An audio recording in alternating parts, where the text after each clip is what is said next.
Assalamualaikum warahmatullahi wabarakatuh. Selamat datang kembali di channel Kode Explorer Diary. Di seri video kali ini kita akan membahas mengenai resource task priority yang dimana task tersebut seperti sebuah tag, hampir sama sebagai status juga.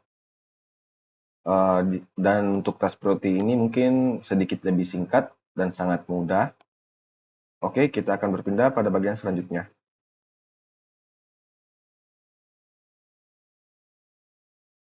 Oke, sama seperti video sebelumnya, yang dimana pada saat kita membuat sebuah tabel, kita wajib memiliki entity-nya terlebih dahulu.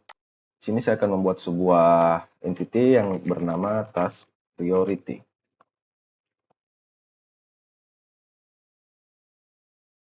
Di sini saya jadikan solid class.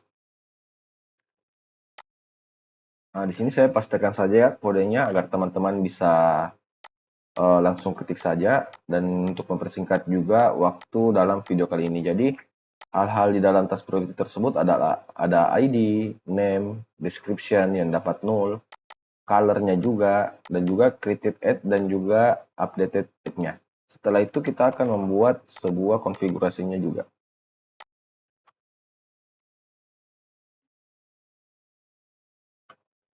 Sini sama juga saya jadikan silid class, yang dimana jika ditandai dengan silid class itu artinya dia tidak dapat menjadi turunan. Dia hanya dapat menjadi sebuah objek. Nah, di sini saya ambil saja dari ini ya, konfigurasi yang lain. Teman-teman bisa impor. Di sini task priority. Kita implementasikan saja interface-nya. Nah, di sini saya pastikan juga saja langsung kodenya. Nah, teman-teman bisa perhatikan bahwa untuk konfigurasi setiap kolomnya ini sangat kecil saja ya, sangat mudah untuk membentuk sebuah konfigurasi pada setiap kolomnya. Jadi setelah kita membuat sebuah task priority configuration dan juga entity-nya, nah di sini saya akan menambahkan sebuah task priority type ya, dalam bentuk enum. Oke, teman-teman bisa ikuti. Nah, setelah itu mari kita membuat sebuah seeder ya. Ini di sini saya membuat task priority seeder ya, kelas baru di dalam folder seeder itu bernama task priority seeder. Nah, di sini berjenis solid class. Lalu setelah itu saya implementasikan seeder ya, dan implementasikan metodenya. Nah, di sini saya langsung pastikan saja kodenya. Import task priority dari entity. Nah, setelah itu kita lihat di sini ada task priorities yang dimana saya belum menyematkannya di dalam aplikasi DB Context ya. Di sini saya pastikan saja task priority. Oke, kita kembali. Lalu kita import unessence dari framework entity core. Oh, entity framework core ya. Nah, di sini kita lihat awetnya merah karena kita belum memberikan kata assign di sini. Jadi setelah itu kita daftarkan ke dalam sini ya, file db initializer. Nah, di sini saya tinggal memanggil task priority seeder. Oke, teman-teman, setelah itu kita cek kembali. Nah, ID ini saya mendapatkannya dari ini ya. Saya buat dari UUID generator online, tapi saya menambahkan kata task priorities. Kita lihat procedure-nya juga. Nah, di sini saya cuma ganti ini ya. Saya coba revisi. Oke, kita coba yang lainnya. Oke. Setelah itu, mari kita migrasi untuk tabelnya ya.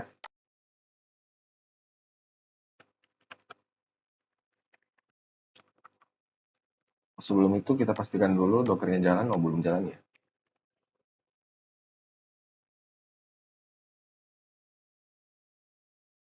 Oke, kita lihat sudah berjalan ya. Lalu mari kita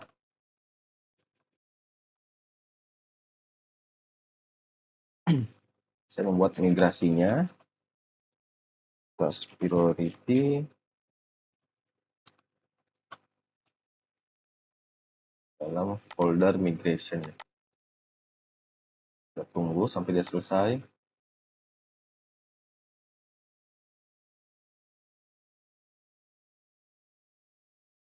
Oke, mari kita lihat filenya untuk kita berikan komen auto generate ya.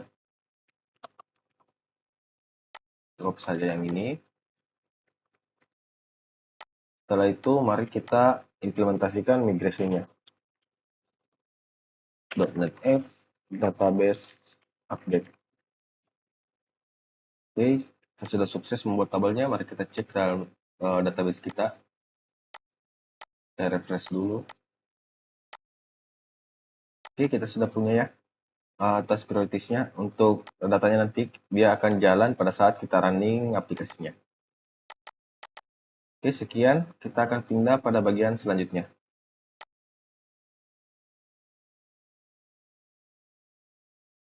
Oke, di sini saya masuk ke dalam folder DTO. Kita membuat sebuah folder namanya task priority. Lalu saya akan menambahkan sebuah DTO yang bernama yang berjenis record ya. Saya tambahkan DTO juga. Sini saya jadikan silid record juga. Nah, di sini saya pastikan saja kodenya sama seperti entity ya. Nah, lalu saya membuat sebuah kelas untuk mappingnya juga.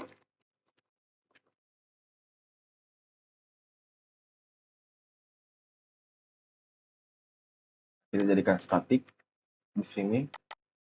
Nah, di sini saya pastikan saja langsung kodenya. Teman-teman mungkin sudah jika mengikuti playlist project management ini pasti sudah terbiasa dengan mapping sini. Jadi ada 2DTO dari entity task priority dan task priority. Setelah itu kita akan membuat sebuah repository. Saya masuk ke dalam repository, lalu membuat sebuah kelas baru yang bernama task priority repository ya. Nah, saya jadikan silid class juga. Lalu jangan lupa juga kita membuat sebuah interface-nya ya. Mari kita implementasikan application DB context di dalam kelas task priority repository. Lalu kita implementasikan repository base ya. Task priority lalu interface-nya. Nah, kita rapikan kodenya. Di dalam metode ini saya hanya membuat sebuah ini ya, saya copy saja langsung. Kita import tulis async-nya. Nah, saya cuman membuat metode get task priorities assigns yang dimana dia akan memanggil semua task priority di dalam database karena kita cuma mempunyai 3 data saja ya. Atau teman-teman bisa seedernya membuat banyak task priority itu terserah dari teman-teman. Yang penting jangan lupa ditambahkan juga atau diubah pada task priority enumnya. Setelah itu kita daftarkan di dalam interface-nya. Kita import. Ada juga kita daftarkan ke dalam repository manager. Sini ya. Di bawah tas status.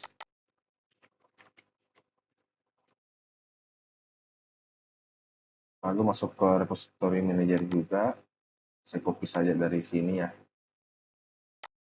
Yang sudah ada.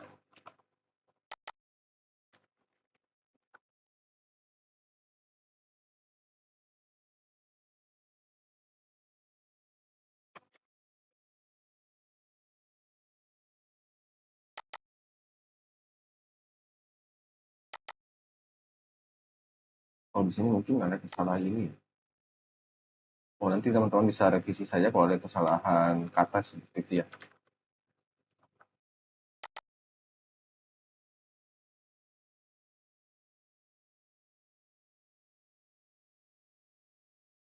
Oke, setelah itu kita buat sebuah surface-nya juga. Kita close alt tab-nya dulu. Kita masuk ke service. Di sini saya membuat task priority service. Di sini saya jadikan script class ya. Lalu kita memasukkan parameter repository manager. Lalu kita membuat interface-nya juga. Kita implementasikan ke dalam kelas task repository service. Nah, di sini saya langsung juga pastikan kodenya. Kita impor beberapa data ya. Oke. Hanya seperti ini saja ya teman-teman ya. Yang dimana kita daftarkan dulu metode ini ke dalam interface. Lalu kita kembali ke dalam task priority service yang dimana saya cuma mengambil semua data. Cukup sederhana untuk resource task priority ini. Setelah itu kita daftarkan ke dalam service manager.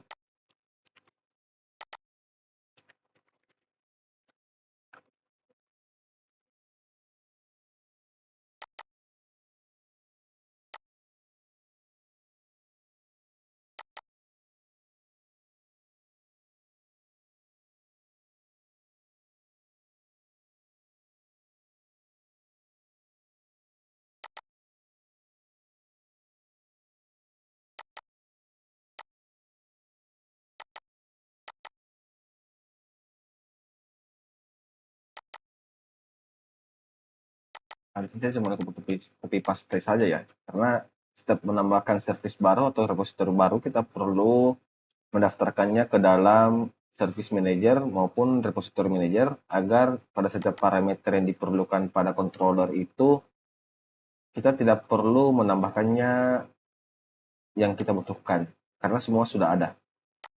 Setelah itu kita membuat sebuah controller khusus untuk task priority ya. Di sini saya menambahkan kelas yang bernama task priority controller. Nah, dalam parameter ini, kelas ini saya akan menambahkan e-service ya, service manager juga. Lalu saya mau memain di controller base. Nah, saya juga pastikan di sini. Lalu import. Nah, ini nama endpoint-nya ya, API/task priorities. Lalu saya pastikan kodenya di sini juga. Dan import. Nah, teman-teman bisa melihat bahwa kita hanya punya satu metode, yaitu HTTP GET untuk get task priorities. Jadi cuma seperti ini saja ya teman-teman untuk task priorities-nya. Oke, kita akan pindah pada bagian selanjutnya.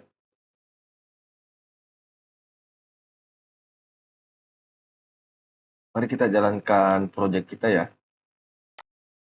agar kita bisa testing endpoint untuk task priorities ini. Oke, kita sudah lihat ada query yang dimana menambahkan task priorities dari seeder. Oke, setelah itu mari kita masuk ke request list. Teman-teman bisa menggunakan Postman juga. Di sini saya sudah menetapkan collection-nya, menambahkan folder task priority, lalu dalam folder task priority ada get all task priorities. Dan endpoint-nya jangan lupa setelah itu kita send. Oh, kita belum login ya, login dulu. Oke, karena saya sudah tersimpan bodinya ya. Lalu kita mari coba lagi. Oke, teman-teman, kita sudah mendapatkan task priority yang sudah kita buat di dalam seeder ya. Oke, cukup sampai di sini untuk pembahasan mengenai resource task priority-nya. Sampai jumpa pada video selanjutnya. Wassalamualaikum warahmatullahi wabarakatuh.